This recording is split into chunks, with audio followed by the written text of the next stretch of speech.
ما هي أكبر دولة عربية من حيث عدد السكان؟ ما هي أكبر دولة عربية من حيث عدد السكان؟ يلا الإجابة مصر. تاني على صوتك. مصر. الإجابة صحيحة. أنا كده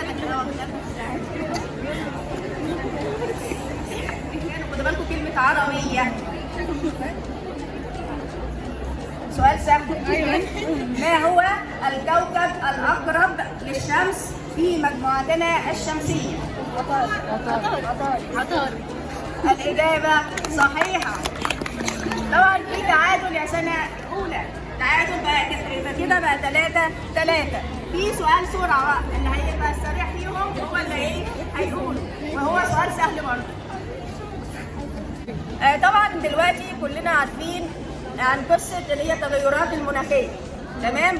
وعارفين ان احنا مصر بتشهد هذا الحدث التغير المناخي اللي هو الكوب 27. وعارفين ان هو دلوقتي في مدينة عندنا في مصر. فالسؤال بيقول ما هي المدينة المستضيفة لمؤتمر المناخ؟ شرم الشيخ. كوب 27.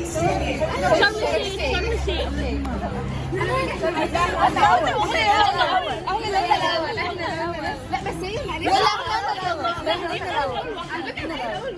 لا انتوا رفعتوا ايديكم واحنا قلنا. لا قريب شرم الشيخ.